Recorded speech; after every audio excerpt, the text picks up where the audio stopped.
I remember the day my daughter Evie was born like it was yesterday. I can picture sitting with my wife as she told her mom the news over the phone. I sat in awe of the miracle that just took place right before my eyes. Brynn Putnam also made a call shortly after her first child was born on November 15th, 2016. Only she was securing $3 million in venture capital to fund her tech-based fitness company called Mirror. See yourself. In the summer of 2020, she sold Mirror for $500 million to Lululemon. The pandemic has been good for business. Mirror ads are plastered across New York City's subway system, airing on TV, and clogging up social media channels. But selling a company for $500 million is just a small part of Brynn's story. And frankly, it's not even the most interesting. Are we doing this? Doing it. All right. Well, there are 3 numbers to watch out for in Brynn's story. $15,000, the amount she had in her savings when she quit ballet. $3 million, her first outside investment. And $500 million, the amount she sold Mirror for in 2020. Here's how Brynn Putnam built a company that's worth $500 million in just 2 years. For CNBC Make It, I'm Nate Skid. This is Founder Effect. There are 2 distinct halves to Brynn Putnam's story, the athlete and the academic. One of her earliest memories of growing up in Manhattan is climbing on stage at one of her parents' dinner parties at the age of 3, in a diaper, and proceeding to dance with the band. She started taking dance seriously at age 7, joining New York Ballet's pre-professional school, and then joined the company full-time before her 16th birthday. But around that same time, she was admitted to Harvard. I deferred Harvard for a year, so I was accepted to Harvard and accepted to New York City Ballet almost in parallel. So tried to sort of juggle academics and my dance career, and then returned to dance after I graduated. So I've always had really these 2 sides of my personality, I think. Creative side and then maybe more analytical problem-solving side, which I think ultimately got united in the creation of my businesses. What did you study at Harvard? I studied Russian literature and culture at Harvard. That Russian literature, that would come in handy in a couple of years, right? My dad said at the time, if I'm gonna pay for this expensive school, maybe you could also learn a skill like a language. That decision would impact her life in ways she couldn't anticipate. Brynn was aging out of ballet and looking to use her experience to open a fitness studio.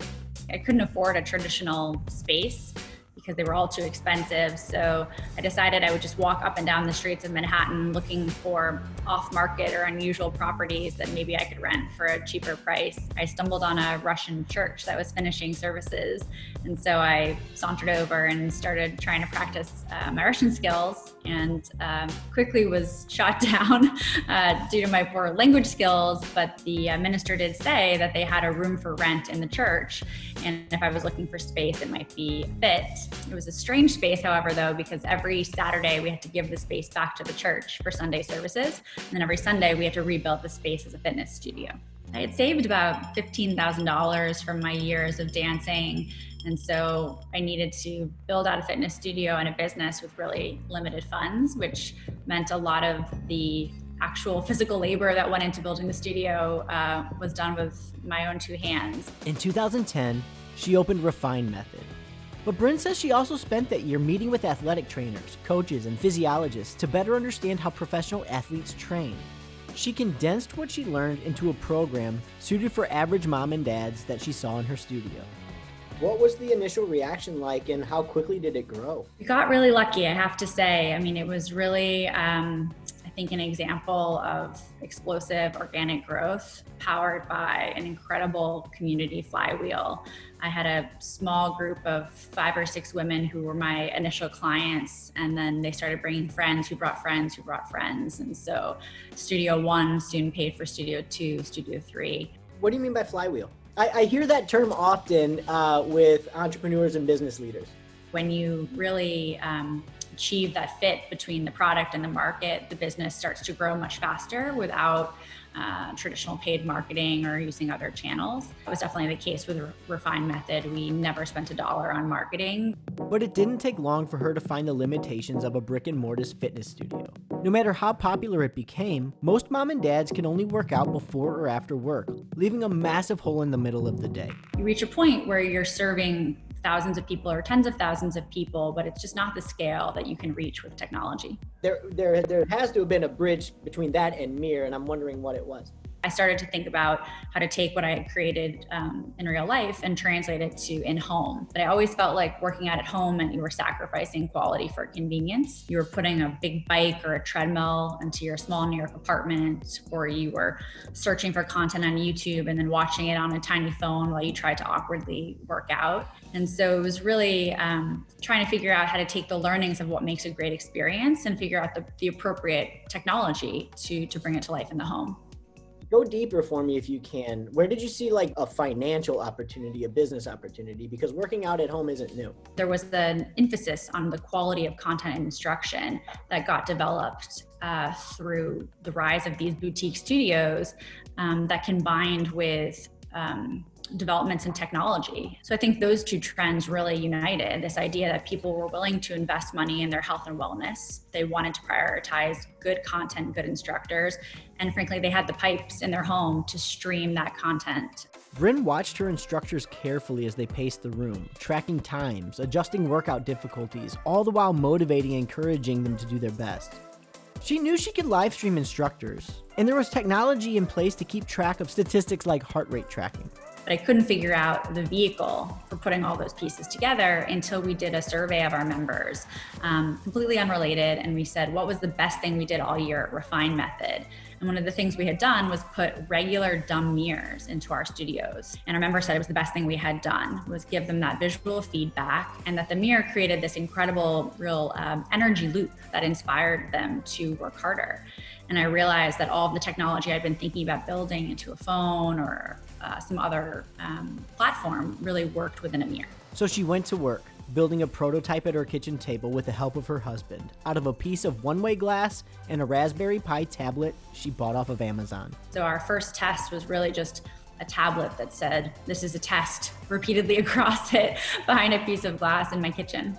Is this idea that I have in my head of an instructor and all of these components coming to life through a mirror, is it baseline possible? And once we sort of established through that crude test that it was baseline possible, we actually went a very different direction and started to think about building the brand and the experience and the community and in a completely non-functional way.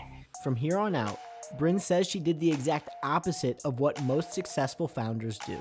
You know, traditional tech startup philosophy is you build something crude and ugly but functional. You build up a member base, you validate that there's interest there, and then you start to build a brand and an experience and a community and really refine the experience. And I really did the exact opposite. I felt pretty strongly that what we were ultimately building was a platform for content. And so instead of building something functional and then moving to something inspiring, we went the other way. She put together a slick, non-functioning prototype that basically played an animated video of what the mirror functionality could look like. And from that crude prototype, she secured her Series A funding. Remembering that I started this idea in the early days of my pregnancy, so by the time I went to raise money, I was very pregnant, about 9 months pregnant.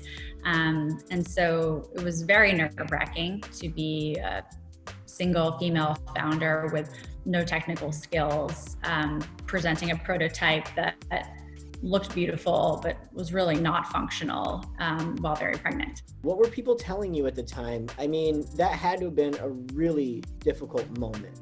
I spoke to a lot of investors and entrepreneurs who frankly said that they would recommend that I either got a co-founder who was ideally male and technical, and also that I would wait to fundraise until after my son was born. But I felt really strongly that we had a really great product and that the market was ripe for the opportunity, and I didn't want to miss my chance. I didn't want to wait. So, do you remember your pitch? Yeah, so this is Mir, a nearly invisible interactive home gym that allows you to stream live and on-demand fitness classes from your home.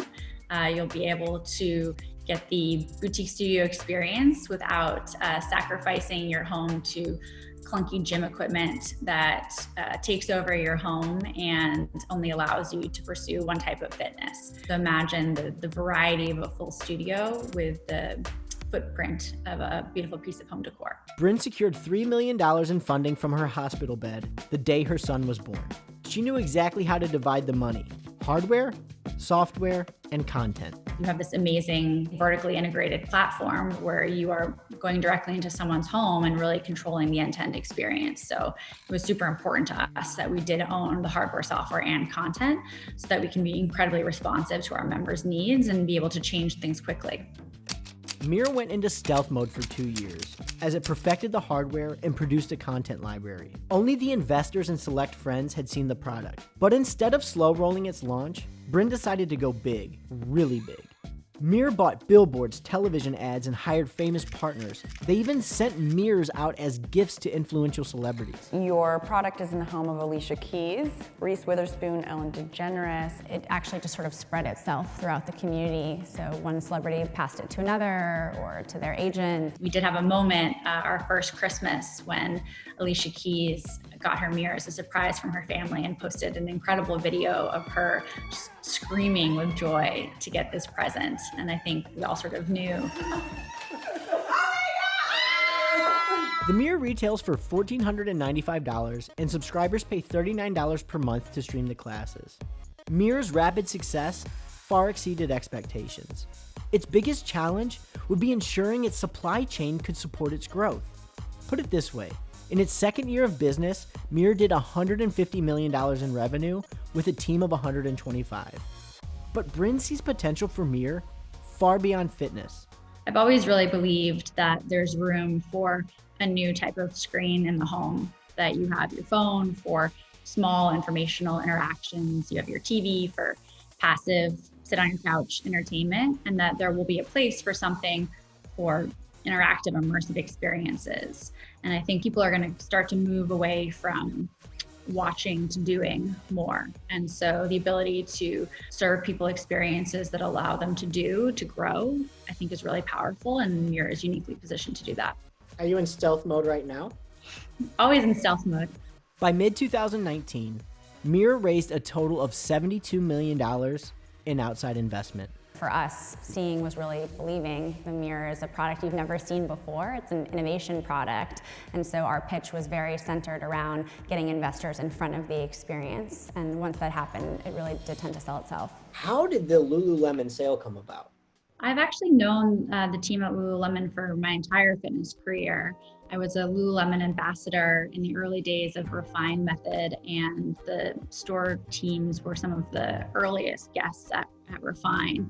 And then fast forward, we reconnected and they became minority investors in our last round.